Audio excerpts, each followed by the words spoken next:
अस्सलामुअलैकुम। आज हम डिस्कस करेंगे पैराबोला का। जो हमने लास्ट केस में पार्ट 1 में डिस्कस करे थे कुछ चीज़ें, उससे हम आगे लेके चलेंगे और ये है एक्सरसाइज 8.1। अब इस एक्सरसाइज 8.1 के अंदर जो है, हमने ये ड्रॉ तो करके दिखाने नहीं होंगे, हमें सिर्फ ये बताना होगा कि केस कौन सा है और कौन सा नहीं। मैंने लास्ट क्लास में आप लोगों को पढ़ाया था कि y square is equal to 4ax, ये होता है केस नंबर 1। देन फिर यहाँ पे इसका फोकस बताया था a, 0। इसका वर्टेक्स बताया था मैंने आपको 0, 0। इक्वेशन ऑफ डायरेक्ट्रिक्स हो जाएगी आपके पास x plus a is equal to 0। Length of LR हो जाएगी आपके पास मॉड्यूलस ऑफ 4a। देन उसके अलावा यहाँ पे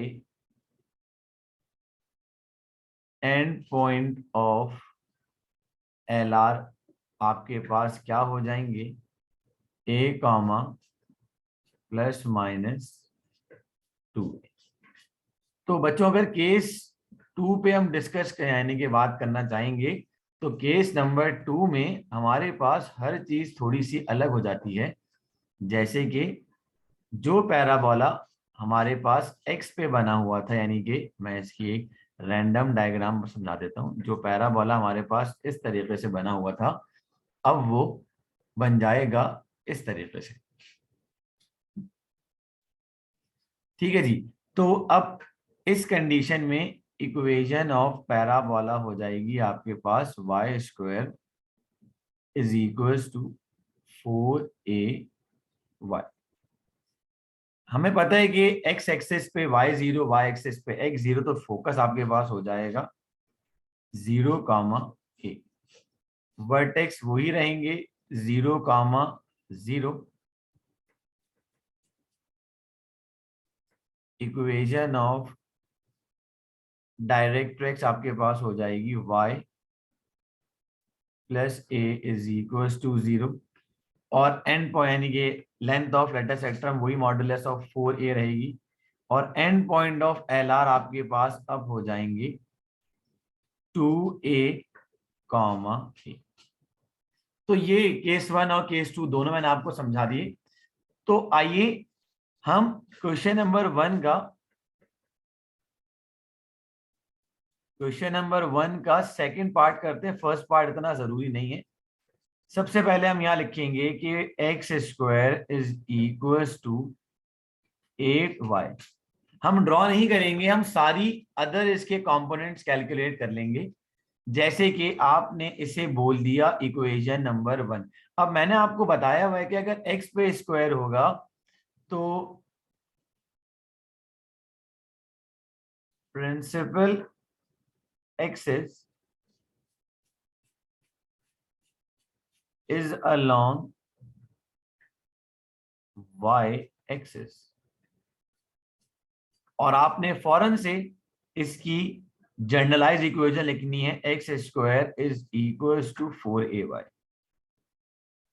इन दोनों इक्वेशंस को कंपेयर कीजिए तो पता चलेगा 4ay is equal to 8y। y से y गया, 4 1 जा 4 और 4 2 जा 8। तो a आपके पास कितना आ जाएगा, 2 के बराबर। अब जाहिर सी बात है, हमें सारे कंपोनेंट्स कैलकुलेट करने।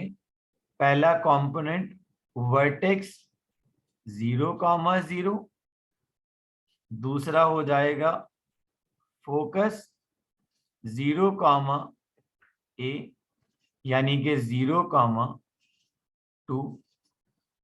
इक्वेशन ऑफ डायरेक्ट्रिक्स हो जाएगी y plus a is equal to 0, यानी कि y plus 2 is equal to 0। सही है जी। फिर आपसे बोल दिया गया कि यार निकाल के बताएं end point of L R. तो end point of L R आपके पास हो जाएंगे plus minus 2a comma A, plus minus 2a comma A. तो a की जगह आप रख दीजिए 2, तो ये कितना हो जाएगा, 2 2 जा 4 कॉमा 2। ये देखिए यहाँ पे मैं इसको लिख देता हूँ प्लस माइनस 2 और a की जगह पे 2 लिख दिया, तो now it will become plus minus 4। End point of latus rectum, अब आखिर में आएगी लेंथ। लेंथ हो जाती है मॉड्यूलस ऑफ 4a। तो मॉड्यूलस ऑफ लेंथ निकालने के लिए याद रखिएगा हम कोफिशिएंट ऑफ y को देखेंगे अगर x पे स्क्वायर होगा, और अगर y पे स्क्वायर होगा तो कोफिशिएंट ऑफ x को देखेंगे। तो ये आ गई आपके पास 8 यूनिट की लेंथ। ये मैंने आपको एग्जाम्पल नंबर यानी कि क्वेश्चन नंबर 1 और उसका पार्ट 2 करवा दिया। अब करते हैं इसके बाद पार्ट 3 पे, और देखते हैं कि भाई पार्ट 3 में अलग काम करेंगे।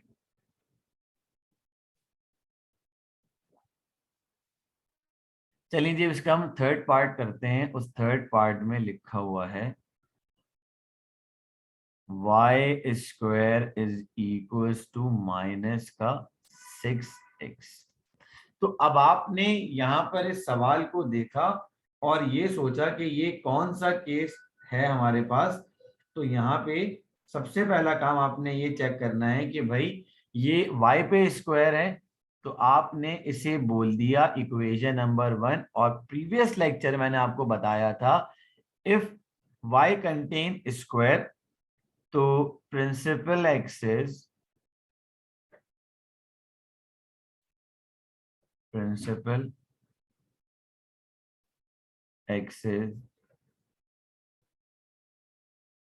Is along x axis. उल्टा हिसाब किताब होता है, अगर x पे स्क्वायर होगा तो y एक्सिस पे प्रिंसिपल एक्सिस होगा, और अगर y पे स्क्वायर होगा तो principal axis along x axis होगा।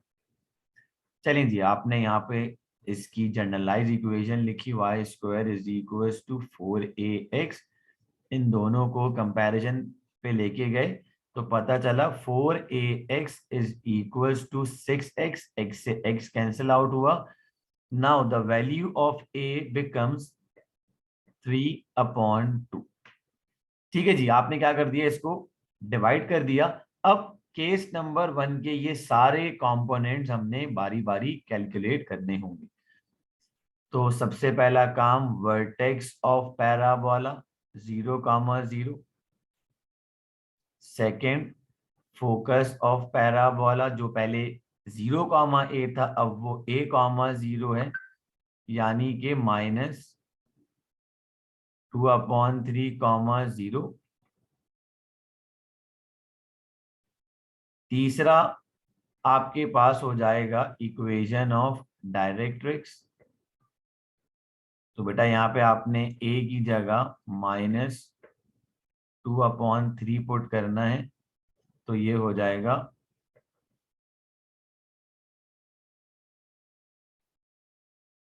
सही है भाई। अब आपने length of L are calculate करनी है, तो modulus of 4a।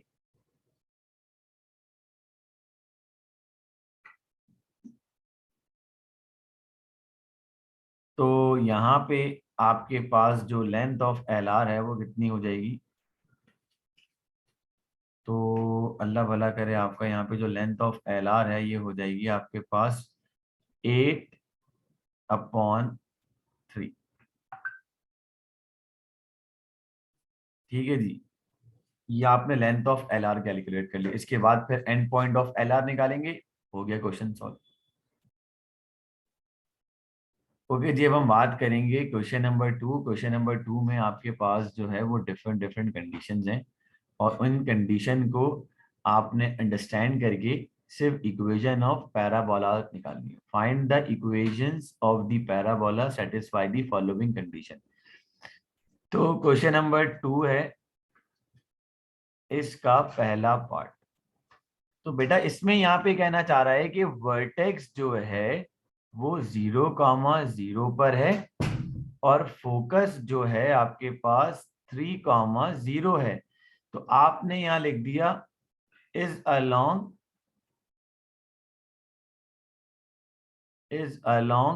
X axis.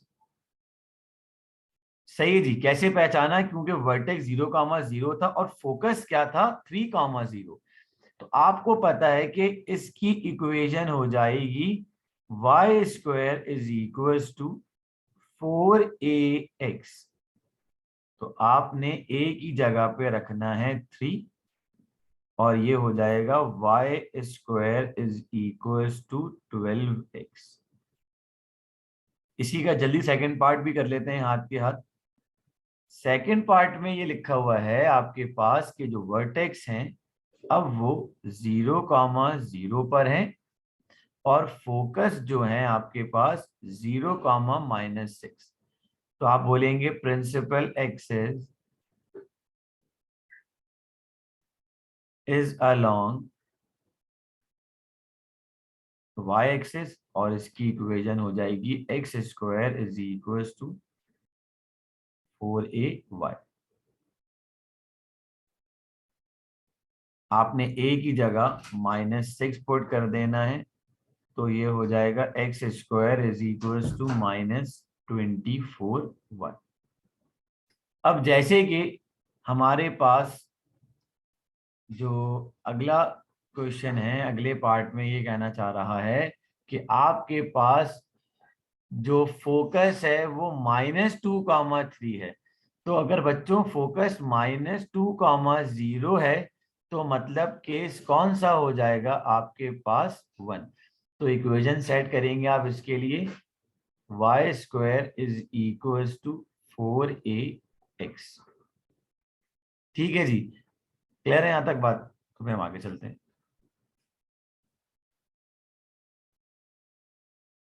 अच्छा जी, अब हमारे पास जो ये नेक्स्ट पार्ट है इस नेक्स्ट पार्ट में सिनेरियो ऐसे हैं कि वर्टेक्स है 0,0 एंड कंटेनिंग पॉइंट 8,1। तो इस कंडीशन में हमें इसने ये नहीं बताया कि हमारा जो पैराबोला है वो आइदर एक्स पे है या वाई पे। हमने कुछ भी नहीं बताया हुआ तो हम यहाँ पे अजम्पशन करेंगे। ये बनाएंगे हम एक पैराबोला एक्स एक्सिस पे और एक बनाएंगे हम वाई एक्सिस और 8,1 को यहीं कहीं लाई कर दें। कहीं पर भी लाई करवाएं बस फर्स्ट क्वाड्रेंट में होना चाहिए, फर्स्ट से बाहर नहीं होना चाहिए। कंफ्यूजन है कि सर हम कैसे पहचानेंगे? देखो बेटा कंटेनिंग पॉइंट्स का मतलब ये होता है कि हमें नहीं पता कि ये पैराबोला का केस नंबर 1 है या 2। तो हम यहां पर दोनों केस एक साथ कंसिडर करेंगे जैसे हम कोऑर्डिनेट ज्योमेट्री में काम करते हैं। कंसीडर केस नंबर 1 और केस नंबर 2। क्योंकि हमें नहीं पता पर ये तो फिक्स है बात कि या तो केस नंबर 1 होगा या तो केस नंबर 2 होगा। तो केस नंबर 1 के लिए y square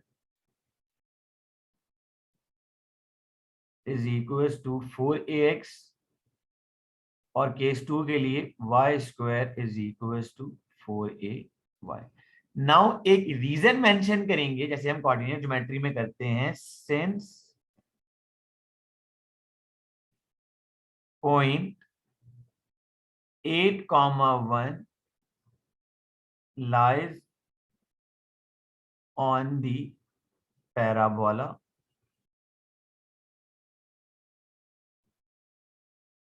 so it must satisfy। तो आइए पहले हम y की जगह पर 1 पुट कर रहे हैं और x की जगह पर 8 पुट कर रहे हैं। तो ये हो जाएगा a इज इक्वल टू 1/32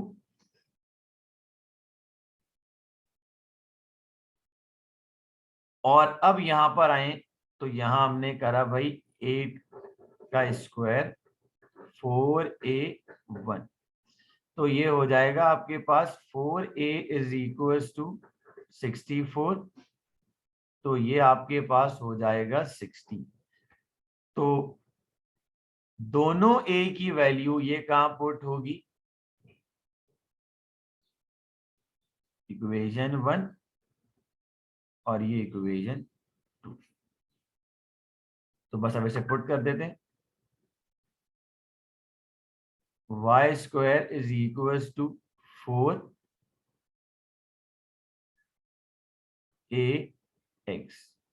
तो ये हो जाएगा y square is equal to x over 8, और ये हो जाएगा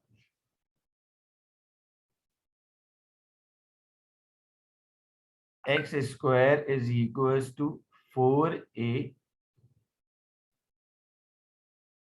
इंटू वाई, तो ये हो जाएगा x square is equal to 64y।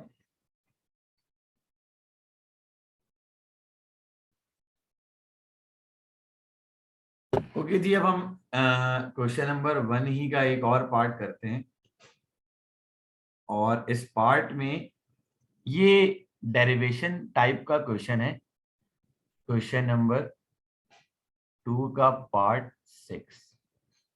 इसमें फोकस है कितना आपके पास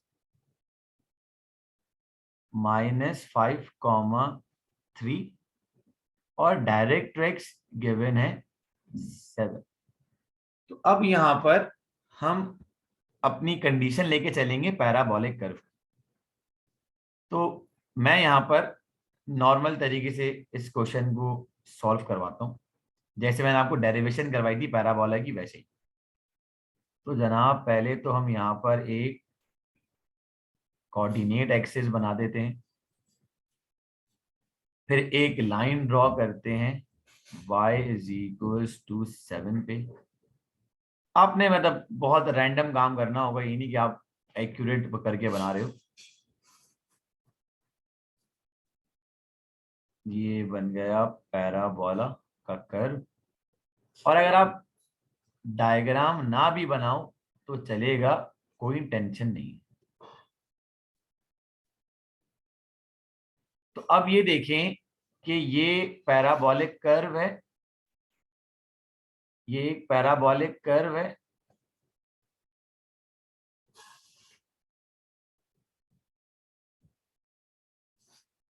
तो जाहिर सी बात है यहां से यहां तक और यहां से यहां तक का डिस्टेंस क्या रहेगा, सेम। और ये वाला जो पॉइंट है पी एक्स कॉमा वाई हो जाएगा। ये हो गया आपके पास D1 और ये हो गया आपके पास D2। अब देखें y इज इक्वल्स टू 7 है, तो मैं इसको अपनी आसानी के लिए यूं लिखूंगा ताकि मुझे काम करने में सुकून से आसानी हो जाए। फिर आपने बोल दिया कि एसेंट्रिसिटी की डेफिनेशन होती है distance between fix point to fix line, fix line moving point to fix point divided by fix line to moving point, और एसेंट्रिसिटी ऑफ पैराबोला कितनी हो जाती है 1। तो आपने यहां कर दिया D1 is equal to D2, तो आपने इसे नाम देना है इक्वेशन नंबर 1 का।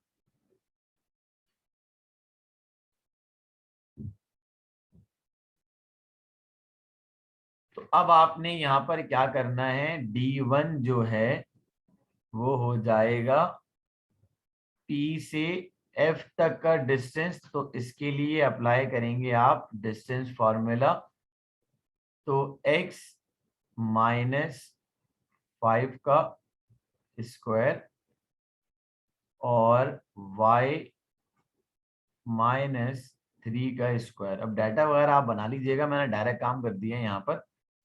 फिर उसके बाद आप आ जाएं यहाँ पर D2 के लिए, तो D2 का मतलब हो जाएगा modulus AX1 BY1 plus C upon under root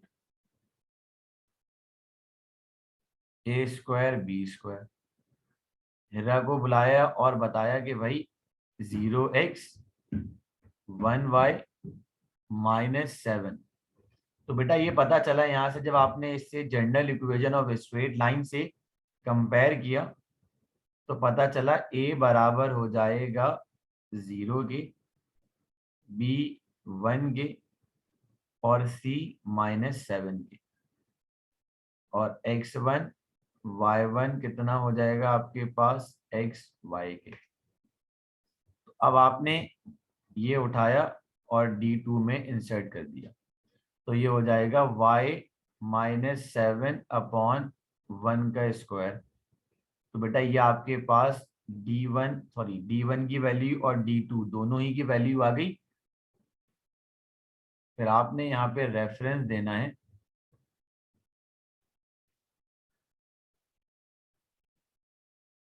reference ये होगा कि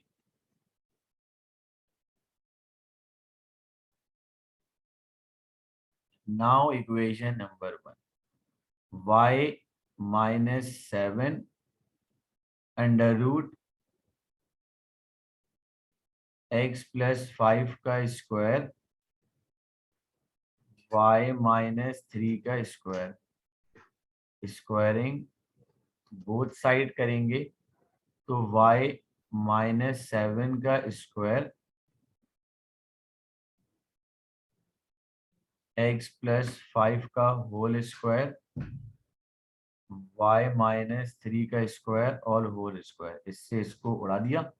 now applying a formula a² -2ab + b², ये हो जाएगा x² + 10x + 25 y² -6y + 9।